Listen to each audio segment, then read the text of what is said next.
Hello and welcome to the Blessings in the Streets podcast. I am your host, Joseph B. Roberts, and in studio with me today is a young lady that I had the pleasure of meeting a little bit over a year and a half ago. She is a servant leader. She is a woman of God and just an all around pleasure person to get to know. She just instantaneously makes you feel welcome and connected to her from the moment you meet her. And she's taken some time out of a very busy schedule to hang out with us a little bit, to share a little bit of her story with the hopes of inspiring and encouraging and uplifting others, especially when it comes to being able to face the moments of adversity that we all come across at some point in time in our lives. So it is my privilege and honor, ladies and gentlemen, to introduce to you my special guest this evening, Miss Tracy Thurmond. Tracy, thank you so much for being on the show. Uh, Thank you so much for having me. I told you this is first invitation I had to be on a podcast, and I'm truly grateful. So thank you for asking. Absolutely, absolutely, and again, I should apologize to start off with because I introduced you as Tracy Thurmond. I should have said Doctor Thurmond, Doctor Thurmond. I know that was one of your recent Yes, accomplishments, and I'm sure you're yes, very, yes, very proud of. So, yes, absolutely, let's absolutely. just we're But just gonna start that off, Tracy is always good. right? I'm always Tracy. Awesome, awesome. So, Tracy, before we jump into our segments for this evening, Mhm, I do want you to have an opportunity to share with our audience a little bit about yourself, who you are, where you're from, what you do. mhm. Kind of give them a taste of who is Tracy Thurmond. Well, Tracy Thurmond is just a little country girl from little small country town in Mississippi, where I was born and raised. I transitioned from Mississippi to the DFW area in 2008. So I've been here about 15 years or so now. But at core, I'm still that same little country girl from Mississippi. So you probably hear some of it in the interview anyway. All right. All right. Hey, nothing wrong with that. Nothing wrong with that at all. So with that said, we're gonna go ahead and jump right in so we can get to learn a little bit more about your story. So, Tracy, I'm a firm believer that when we talk about our journeys, we talk about our paths in life, our stories. We would be remiss if we didn't take the opportunity to spend a little bit of time focusing on where that story actually began. And that's exactly what we're going to do right now. Is we're going to go back to the beginning, go back to that small town in Mississippi, if you will. And if Yeah. you would share with us, what was it like for you growing up? Fond memories that you have about growing up, as well as if there was any challenges that come to mind Mhm. that you had to encounter growing up. If you would kind of share with us, kind of give us that foundational basis of where your story begins. Oh, absolutely. That's why I didn't tell so much in the introduction because it's gonna automatically come out in this. So, being from that little small town in the Mississippi Delta, this very rural area, I'm the oldest of five siblings. My upbringing was absolutely amazing. So, like I said, with me being the oldest, I come from a two-parent household, so things were great. It's like when you're young and you have your smaller siblings. I'm like 7 years older than the next one under me, Mm, so I was an only child for a while. So I had that experience of a only child experience as a little teeny tot, and as I got older, I had that experience of being an older sibling. Like trying to mold and guide my siblings in the right way. So growing up was very, like I said, it was amazing. I could run around freely. My granddad lived in the country. I could freely go to the country and just run and play and just be totally free, like no restrictions or anything. It's hard to imagine nowadays to be able to grow up in that type of environment. Where you're free to roam around, not have to worry about any crime or anybody just coming to snatch you up.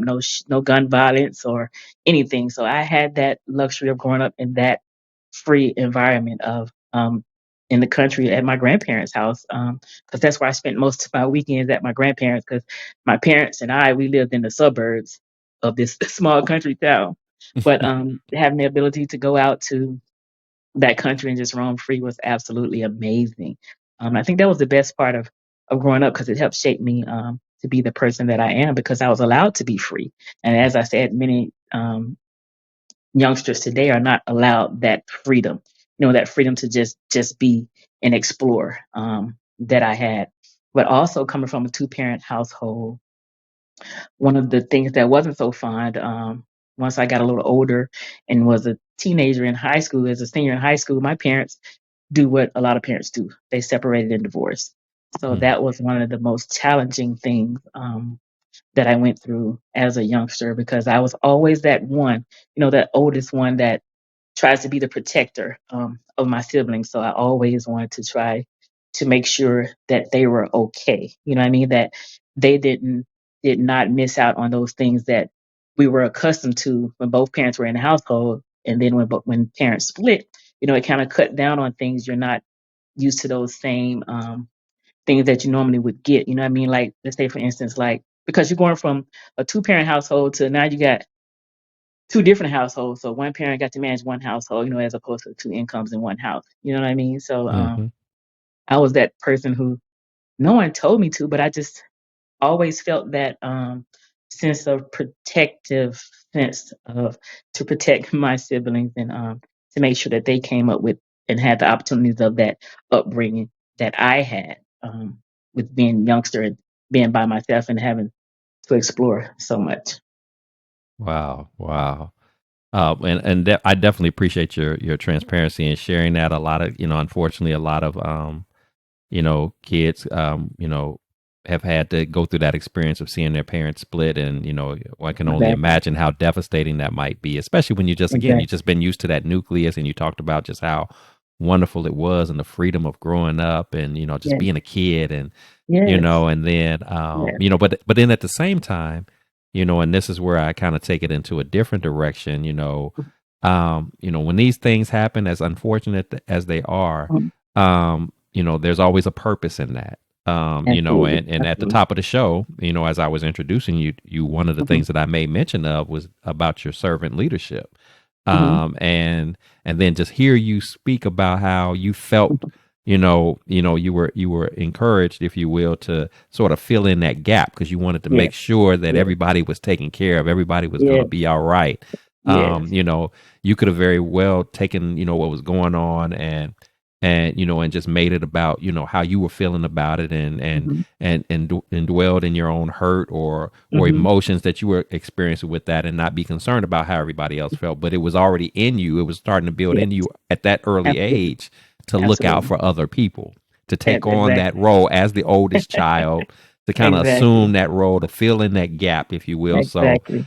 I don't believe that God allows these experiences to happen by accident. That there's sort of Correct. Correct. a preview, if you will, of what's going to Mhm. lie ahead in terms of Yes. how He's going to Yes. use you. So He has to take a lot of times He has to take a painful moment in order Yes.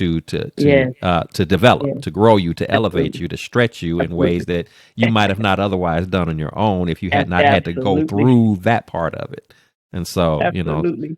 um, and then the other thing too, it's also really good to hear you speak about again that freedom. You kind of Mhm. compare it to what childhood was like for you then versus what we see now. A lot of times, Mhm. kids, where the kids they don't even either have a desire to get out, because Exactly. of the technology and things like that, Exactly. or perhaps they want to get out, but maybe because of the way that the neighborhoods are, depending upon what Exactly. area you live in, whether you're Exactly. worried about, violence and crime, or whether you're worried Mhm. about, or just the dangers of, we got people, Exactly. unfortunately, in this world that just like to snatch up kids, I know. and I we didn't think know. about that as kids, about, Exactly. Not at all. worrying Not at about all. somebody going to snatch me up, Uh, anything like that. exactly. So it's Not just, at all. it's just a crazy time. Yes, And I, and then also, sorry to cut you off, but to add to that, I grew up in that time where, like, even if I wasn't in the country at my grandparents, if I was in my suburb, everybody looked out for everybody's kids. All Mhm. the neighbors and everybody looked out for each other. And that saying that being home before the street light, oh, that was absolutely true. You can be in the neighborhood skating, 'cause that's all we did back in those days, skating, double dutch. So Mhm. I can be down the street skating, but the minute I see it start getting dusk dog, and I think that street light about to come on, oh, I'd be running, running, Right, trying to get right. home. Yeah, because didn't want no problems from the parents, none whatsoever. Exactly. And of course I grew up under that street light rule growing up in Yeah. Chicago, so it was the same thing for me. And I like the fact too that you pointed this out real quick because um being somebody like myself, or perhaps even some of my listeners who are not from Mississippi or from the Mhm. South, a Mhm. lot of times we can formulate these stereotypes of what Mhm.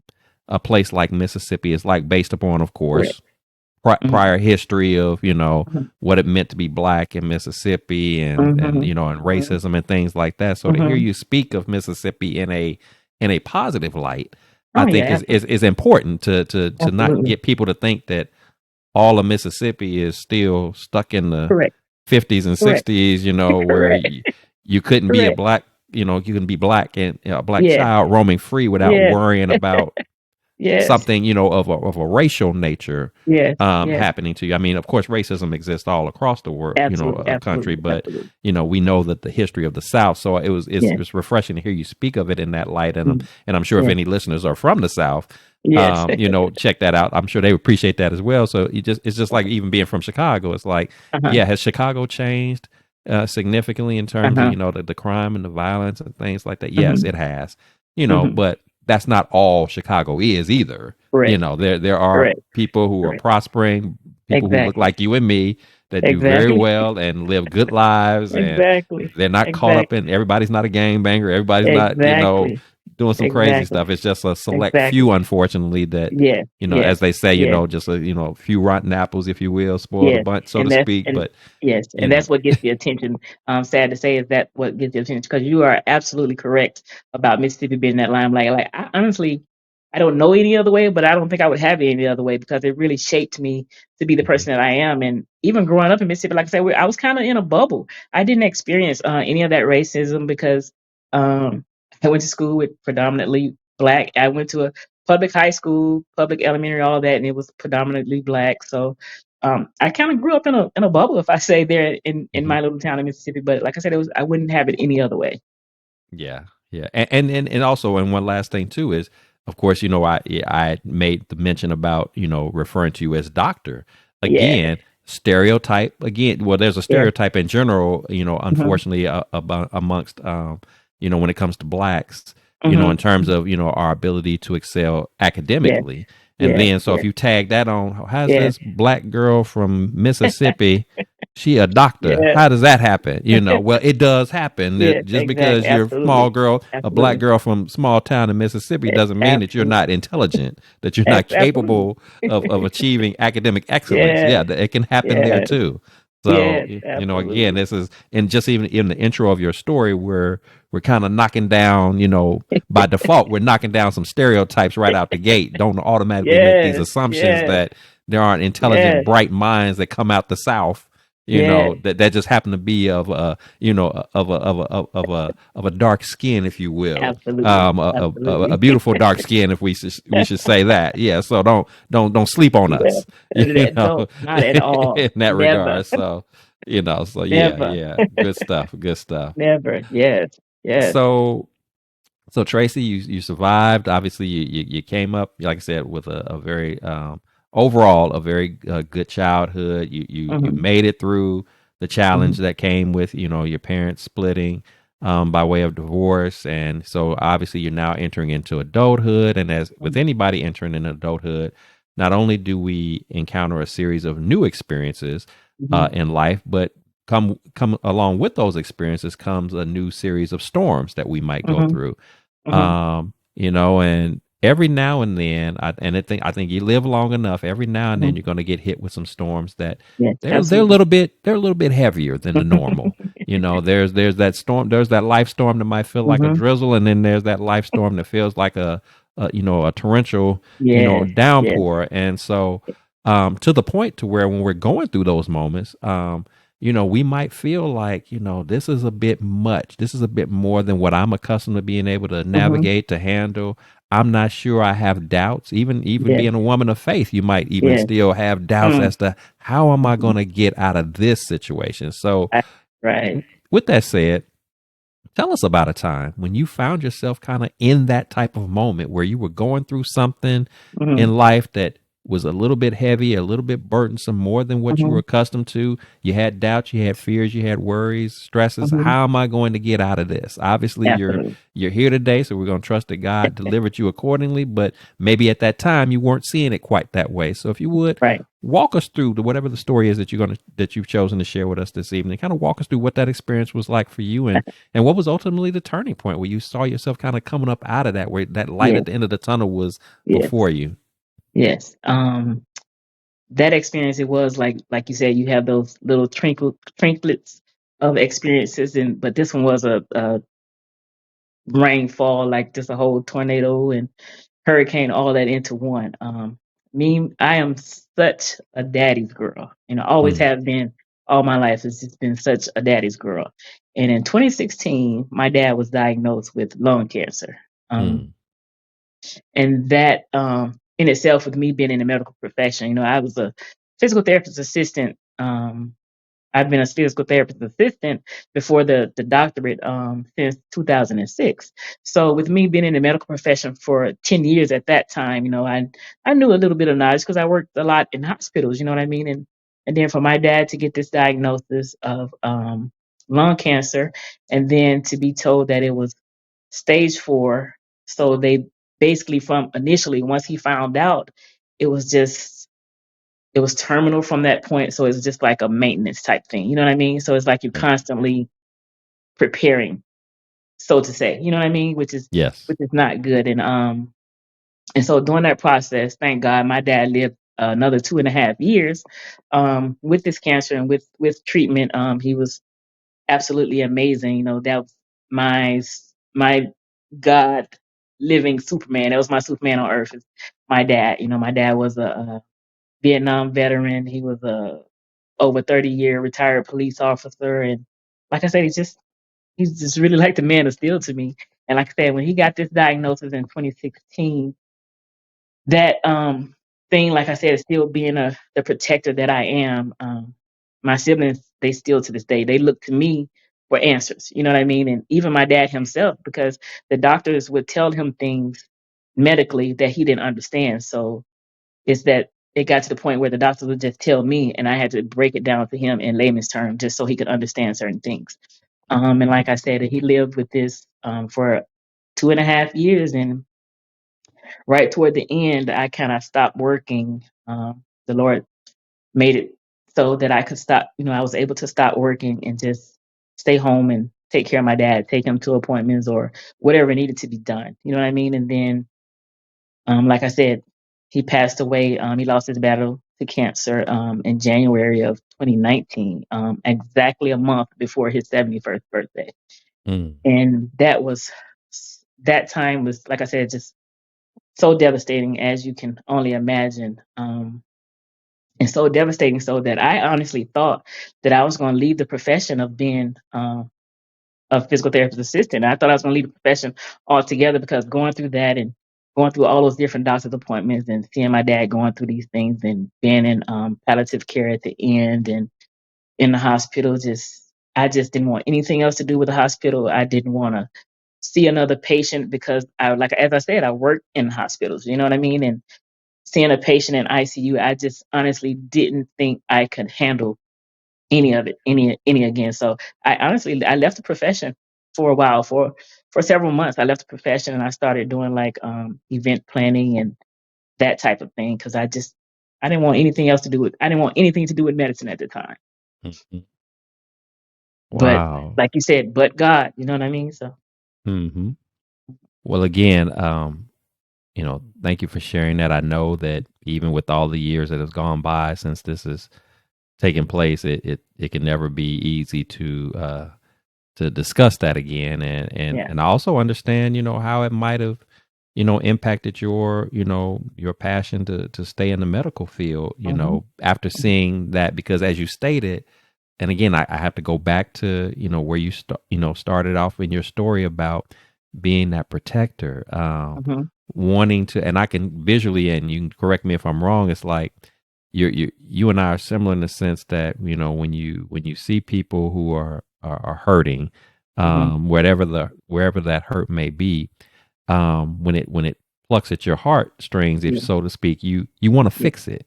You want to Yes. make it Yes. right. And there's something Yes. about when you find yourself in a situation where you can't fix it. But again, I think it was important, especially Hmm. considering, and this is just my perspective, especially considering, you mentioning how close you and your dad were. Like I said, Hmm. you was your daddy's girl, and Yeah. so God had to allow you to experience something so with someone that's so close to you, Hmm. where, even though your intentions were good, Mhm. it was almost like he had to transform you from saying, Tracy, quit, take the cape off, quit Yes. trying to Yes. fix it.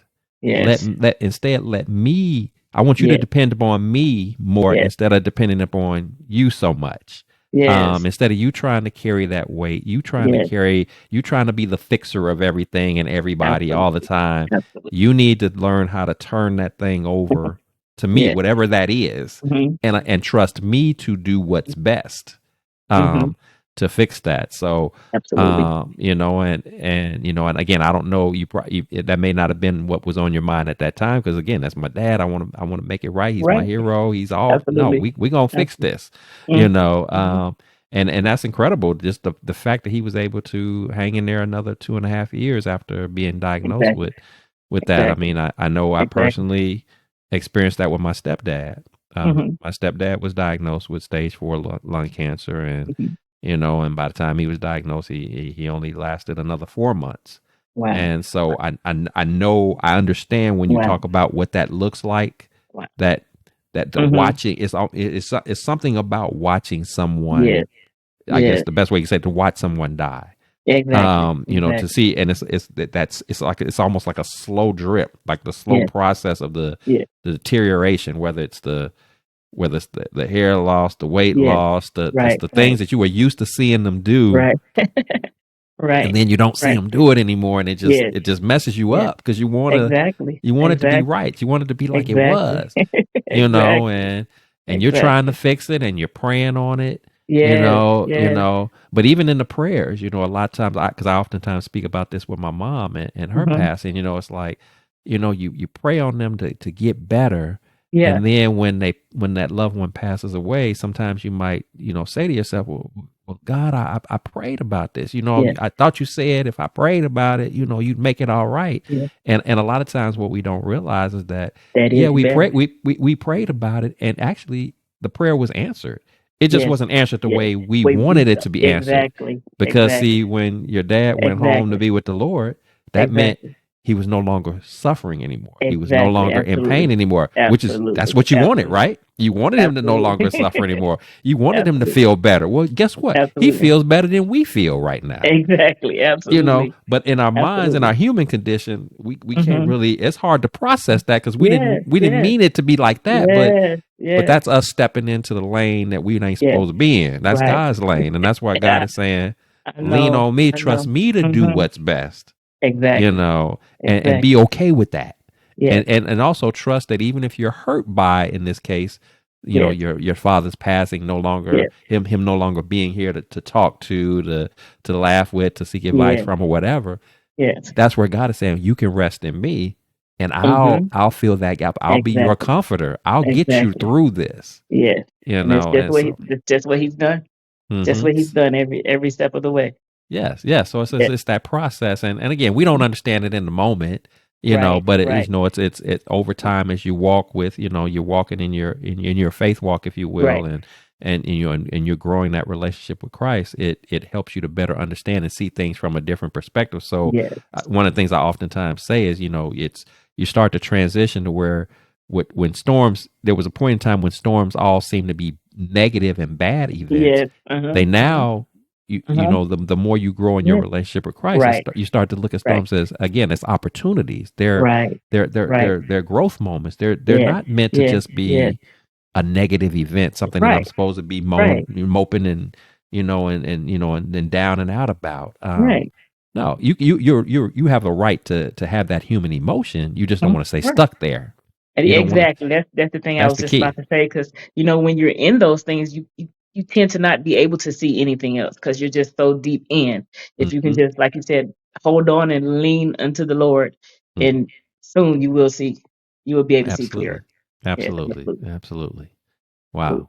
Good stuff. Good stuff. Yes. So Tracy, I'm curious to Mhm. know, obviously, losing your dad obviously is a heavy Mhm. event, but as we said, all storms are not going to always be Right. as burdensome or as heavy as that. Sometimes it's just lifing type stuff that Right. comes our way. Yes. So, Yes. What I'm curious to know from you, however, is that when you do find yourself facing moments of adversity, regardless of how big or how small it is, Hmm. what is it that you like to personally do in terms of routine, regimen, if you will, that works best for you to be able to keep a steady head while Hmm. you're trying to work through whatever adversity you are faced with at any given point in time? What works best for you in those moments? Besides, with me being the Christian that I am, you're gonna always pray through things. That's one of the first things I do. I try to seek the Lord's direction on everything I do. And another thing that us as a people don't really like is, with this being Mental Health Awareness Month, therapy. I went to therapy. You know what I mean?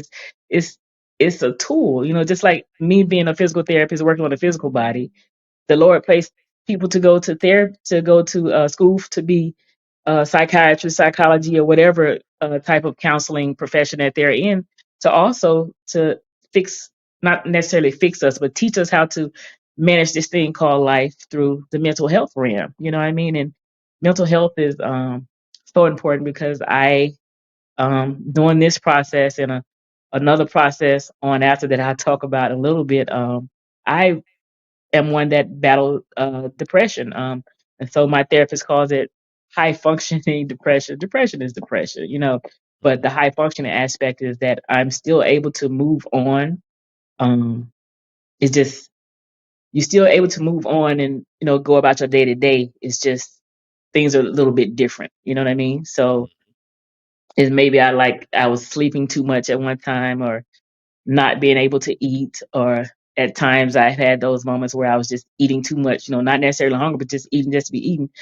Just using food as a comfort to say. Mm-hmm. But therapy has really helped me through all of those humps. And also just time to myself. I'm a person that I have a very, very healthy friendship circle. I have very, very dear friends. They're like family to me. So they always check in on me, regardless, and it's reciprocated. I check in on them as well. And I just like to spend time with myself too. I like to travel and go on trips where I can be near water and just enjoy nature. You know what I mean? And then I have 9 adorable and amazing nieces and nephews that I absolutely adore, and they adore me as well. And we love spending time together. So just me spending time with friends and family, as I said, and just spending time with myself. Just having time alone just so I can hear my own thoughts. Sometimes you get so busy and you're so entangled in day-to-day life that you don't have time to sit and just listen to yourself. Just hear yourself to see what actually your body, your thoughts are trying to tell you. Yeah. And I learned how to do all that through therapy. Wow. Wow. That's incredible. And as I'm listening to you say what you said, it made me go back to something you mentioned earlier when you stepped away from the medical field Hmm. for a while after the passing of your dad, and you Hmm. said that what you replaced that with at the time was you started getting off into event planning Hmm. and things of that nature. And and of course our listeners don't necessarily may not necessarily know this, but of course when I said when I met you, of course I met you at what was known as the Candid Conversations event, which was, of Yeah. course, designed Yeah. for men to come alongside one another.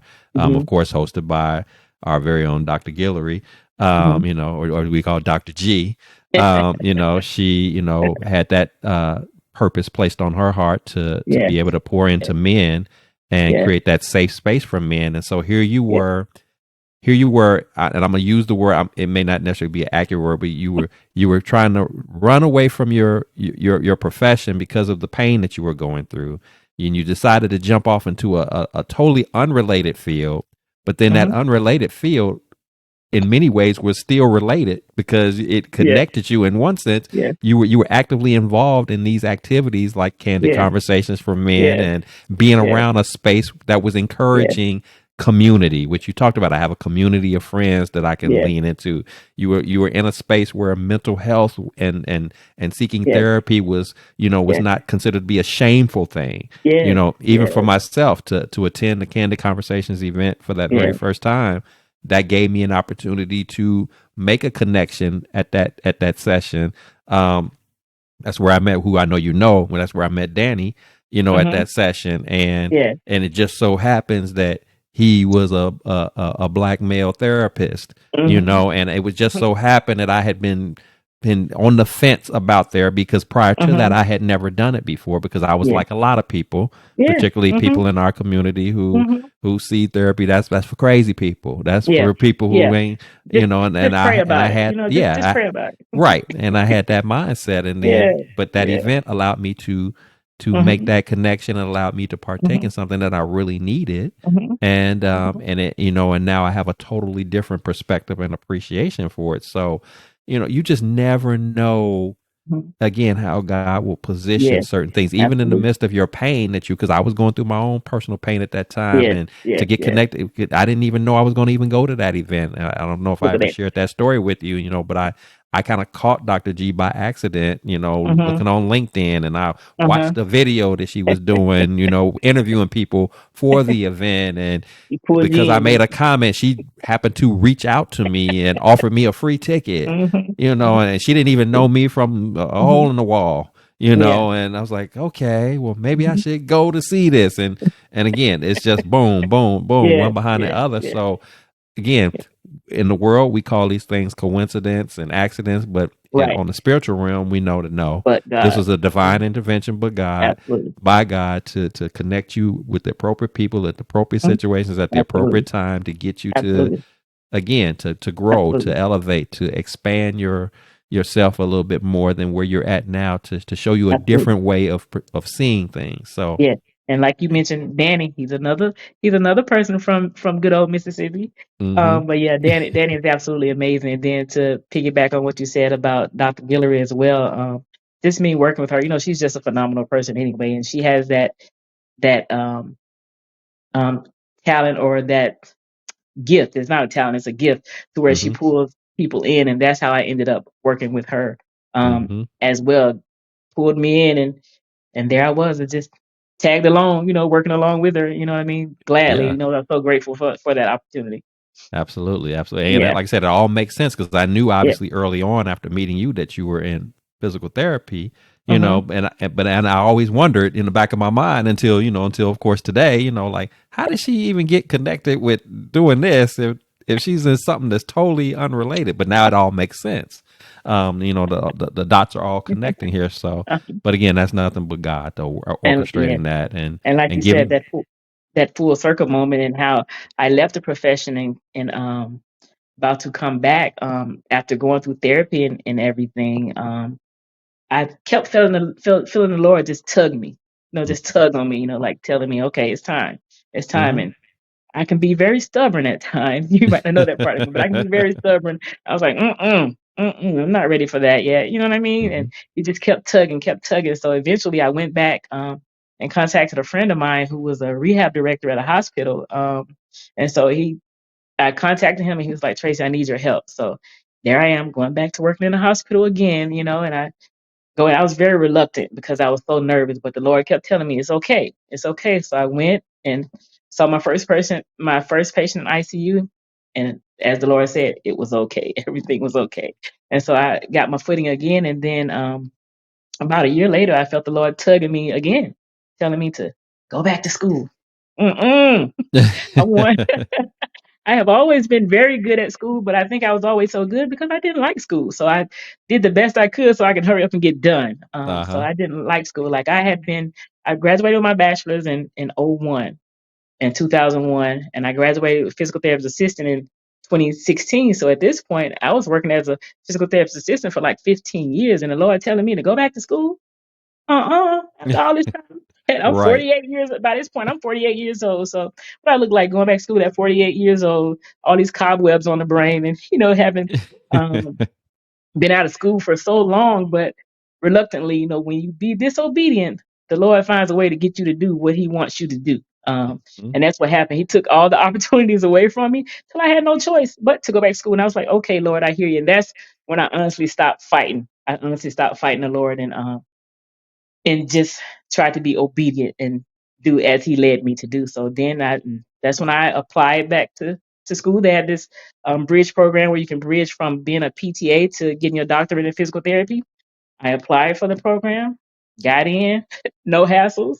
Um, and I'm not gonna say that the program was very rigorous to say it lightly, but it was very intense. I won't say that it's hard, but it was very, very intense. And I managed to get through cobwebs and all, and graduated. And here I am today, Dr. Tracy Thurmond. Awesome. That is awesome. And I don't know if you caught the title of our show for today. Hmm. For your episodes, from disobedience to destiny.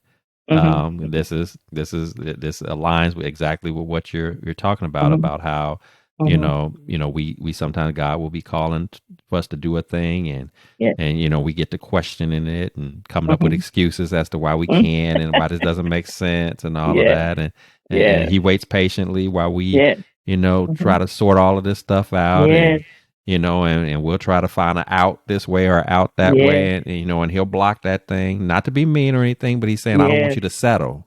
I don't want you. Yeah. I have something Yeah. great for you. I have something better for you. I know you don't Hmm. understand it all, but it's okay. Right.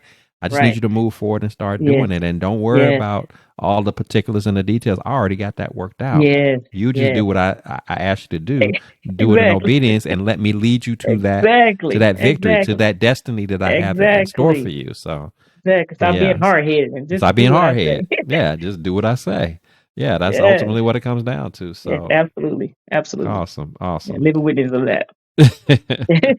Yeah, I Yeah. done had to bump my head a few times over the years, and even like I said, even later in life, it's the same thing. Every now and then, you got to Yeah. bump that Yeah. head to like, okay, you Yeah. ain't listening. Let you bump that head a little bit so you get the Yeah. point. Yes. So, mhm. Yes. Yes. Yeah. Awesome, awesome. Yeah. So Tracy, if you had a chance, if you had an opportunity to speak to the younger Tracy, or perhaps Hmm. we with our listeners, if there's somebody right now that has an opportunity to listen to your story here, and they're currently going through some of the things that you've had to go through and overcome, persevered through, what would be your words of encouragement, your words of inspiration, if you will, that you believe would be essential, that had the younger Tracy heard this or gotten this perspective, early on, or again, somebody that's listening right now that's stuck in that same trap, if you will, that same, Hmm. cycle that the younger Tracy was in. What would be your words of encouragement that you believe would be good sound advice that would give them a better perspective on how to navigate through those challenges and adversities of life? Um, I think my number one word of encouragement would be to stop being so hard headed.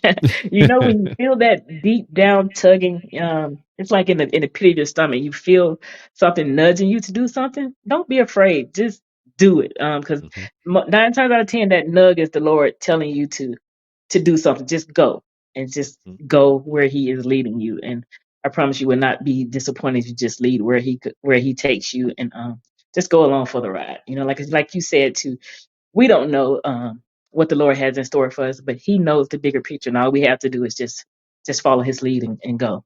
And the second thing I would say is, like we were talking, you and I both were saying, we are both products of, of therapy. So stop being afraid to go to therapy and just go. Take the leap and go. You don't know actually what you are missing until you take that leap and go and try it. And you haven't tried it before. So why would it hurt? Everything else you're trying, if it's not working, why not try therapy? You know what I mean? Just try it and see. You will not be disappointed at all. Totally agree. Totally agree. Definitely sound advice, because sometimes you just need somebody to talk to that's a neutral party, that's Yes. non-judgmental. Yes. That'll tell you not what you want to hear, but what you need to Yeah. hear. Um, Yes. and they'll be able to break it down in a Yes. way that you can begin to take nuggets from that and apply Mhm. it to whatever it is Mhm. that you're dealing with and trying to Yes. work your way through. So, I do, and I'm sure you would tag on to this. You do want to be selective, because all therapists are not the therapists. You don't want to Correct. just flip open the phone book, Correct. if you will. And Correct. I'm telling my age, flipping Correct. open the phone book, or just randomly, picking out the first therapist that pops up on your Right. internet search. But Right. Right. I do believe, and that's one of the things that I liked, particularly like when I chose Danny, was that he had the therapist background, in terms of the Mhm. Mhm. general training, but then he also had the Christian element to it. Mhm. So Mhm. he was able to blend both principles Yes. together to give me Yes. the applicable steps that I needed to take, in order Yeah. to process and deal with the things that I was facing challenges with. And so, do your due diligence, but Yes. don't be resistant Yes. to that Absolutely. if you really are dealing with some Absolutely. stuff that's heavier than you. And then, like you said, just the leaning in on God in general, Right. because he's the Yes. ultimate problem solver. You can't hit Yes. him with anything that he Yes. hasn't seen or Yes. heard before, Exactly. and he's Yes. going to be able Yes. to navigate you through that. He can handle whatever you throw at him. So Right, yeah. right. So because it's Yeah. when we try to do it all on our own, trying to Yes. carry all that weight on our Yes. backs, we wear ourselves out, and we'll end Yes. up taking on everybody's problems and challenges, and they'll Yes. go to sleep peacefully at night, and we stressing about something that don't even apply to Yes. us. Yes. They like, thank you Yes. here, and again, while our intentions are good, we're actually out of alignment because now we're trying to be God. Yes. We're trying to take Yes. his space, and no, Yes. nobody told you Right. or even said that you had to do this. You it's good to come alongside people. It's good Yes. to tell them about me and how I can be of comforting to them. But I'm Mm-hmm. not asking you to be me. I'm not asking you Yes. Yes. to take on all those responsibilities and loads on yourself, because you're just going to do nothing but wear yourself down, wear Yes. yourself out, and Yeah. that's Like I said, that'll stop being hard headed. Just sit down right. somewhere Sit sometimes, down somewhere. Sit down somewhere. Stay in your lane. All of that. Those are things we like. A lot of times we look at as cliche, but there's really some. You really dig deep. There's really some spiritual, foundational basis in Yeah. that. You got to know Yeah. where your lane is and stay Yes. in that. Absolutely. Do Absolutely. do what you've been called to do. I didn't give you all the gifts. Yes. I gave you Yes. specific ones. Operate in those. Yes. I gave Yes. Tracy specific ones. Let her operate in those. That Yes. you might think her gift is great, and you wish you had it, but you don't. So don't quit trying to Go dabble in sit her down thing. somewhere. Just like she don't need to dabble in yours. Just do your thing. That's how we got to be. Stay in our lane. Yes. And be thankful and Yes. grateful for what we have, and tap into that as best as we can. Yes. Relying Yes. upon him to again navigate us through. So Yes. great stuff. Great stuff. Yes. Yes. So, Tracy, it has been awesome having you aboard this evening, sharing your story, learning more about you. Just some really powerful messaging that you have here. I know I've been blessed by what you shared, and I know my listeners are going to be blessed as well. But as is customary here on the Blessings in the Streets podcast, before I do let you go, I do want to take this opportunity to celebrate you, to love on you, to acknowledge you. So if you got any Yes. exciting news to share, like I said, professionally, personally, or both, it doesn't matter. Please do that. We want to lift you up right at this time. We want to celebrate you, acknowledge you. So what's going on that we need to know about that's happening with Tracy Yes. right now, or Yes. coming up? Well, as I can say for one thing, I can finally say that I have my life back again. Because when I was in school, I didn't see any way like school just wouldn't let me be great. That was one of my famous sayings. School just won't let me be great right now. So I am so happy to be back to normal in my life. I'm back to traveling.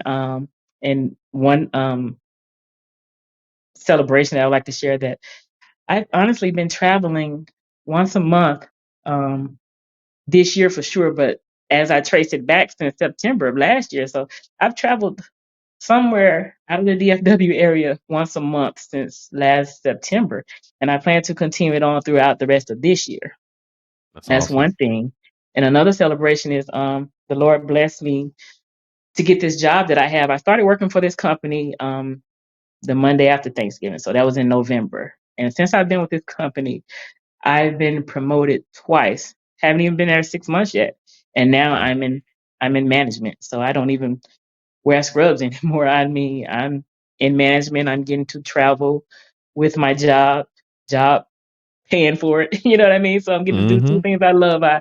I love treating patients, and I love traveling. So I get to travel as part of my work now, and on their dime. So that makes it even better. That is awesome. She So said, yeah, I done moved from scrubs to suits. yeah. I'm catching flights on they dime. Yes, yes. I love my scrubs though. Now I have to be conscious about putting on clothes with scrubs. Hey, you just automatically know what you're putting on. Now I have to be Right, conscious right. and think about what I'm wearing to work. But I wouldn't trade it for anything. I love it. So I That is honestly awesome. love what I get to do every day. That is awesome. And Mhm. again, we celebrate that. We acknowledge that. so happy for you that Mhm. again this whole full circle has come Yes. about, and here you are, at operating at a high level career Mhm. wise, and again doing something that you actually love to do. It's not just Yes. I'm just going to Absolutely. work, but I'm doing something that I Exactly. love to do, and then Yes. the thing that the pleasure that I like to have with it, the traveling, I even get to blend Yes. that into the job too. Yes. So that's just awesome, and again, that's Yes. just God's favor all over you, and I'm super excited for what he's done and what he's going to continue to do, because I don't think you're done Exactly. yet. No, There's me more either. promoting Me to either. have happen, not only Absolutely. in the workplace, but Yes. in your purpose of life. There's Yes. more promoting Absolutely. of that. Absolutely. More Absolutely. opportunities for you to Absolutely. build upon your servant leadership that's already Yes. been there, and I Mhm. believe that as you continue to lean more and more into God and trusting Mhm. Him, Mhm. he's just Mhm. scratched the surface of what He has Yes. opening up for you, and then how you're going Absolutely. to be a blessing and pouring into others. Absolutely. So That's it. again, I've stopped pleasure. fighting it now. No That's more right. headaches. You stop I've fighting no stopped more. fighting. Just let go. Let There's them David at says, it. let go, let go, let God. Yes. Yes. Yes. Absolutely. Yes. So this has been awesome. I'm so happy for you. I'm Thank you so so thankful much. that you took the time out to be on the show today. It's been a Thank you for the pleasure. invitation. Awesome pleasure. Hmm. And again, for my listeners, if you've enjoyed our content for today, you've been blessed in any kind of way. Please subscribe, please share, please comment, Yes. please like, Yes. because here at the Blessings in the Streets podcast, this is what it's all about. We Mhm. want to encourage, we want to inspire, we want to uplift, Yes. being transparent and authentic with the sharing of our stories, hoping that you'll grab something from that'll Yes. better equip you to be able to deal with the challenges and adversities and the storms of life, because we're going to all deal with them. I mean, the storms are Yes. a thing that it's not a matter of if but when. Yes. But Yes. how we approach the storm when it comes, Hmm. what is our response to it is what matters, Absolutely. and it Amen. definitely starts with you having a relationship with God. So Absolutely. if you don't Amen. currently have one, I would definitely encourage you to do that. Hmm. If not sooner than right now, today Yeah. is a great day for that to happen, and I promise you, Yes. it'll be the best decision that you'll ever make. You've heard me Yes. share, you've heard Tracy share. We're not telling you something that we heard. We're telling you something Right. that we know from personal Right. experience about how God loves you unconditionally. He wants nothing but the best for you. He Right. wants you to lean into Him for comfort, for guidance, for direction, for covering, for protection. All of those things. You don't have to put on the cape anymore. Yes. Take it off, let it go, and just Yes. let Him do His thing. Yes. And just watch Him not only manifest blessings in your life, but position you to be a blessing to other people in Right. ways beyond what you ever thought you might, Right. be able to come alongside someone in that regard. So, with Right. that said, remember, here at the Blessings in the Streets podcast, this is the place where your story is your glory, where your relationships are relevant, and your journey is your joy. I am your host, Joseph B. Roberts. Thank you so much for tuning in. And until next time, you keep fighting that good fight. You keep persevering. You keep pressing on. Don't allow those storms to weigh you down. You're still human. You have a right to feel whatever you feel in the midst of the storm, but don't get stuck there. Know that there's a God who is willing and able and just loving you unconditionally, wants nothing but the best for you. Lean into Him, trust in Him, let Him guide you through. And I promise it'll be the best decision that you ever made. He Absolutely. wants nothing but the best for you in Yes. all things and in all ways. So trust Yes. Him, and you won't go astray. I can promise you that. Absolutely. So until next time, you take care of yourselves. I look forward to seeing you again at our next show. Until then, you have a great rest of your evening.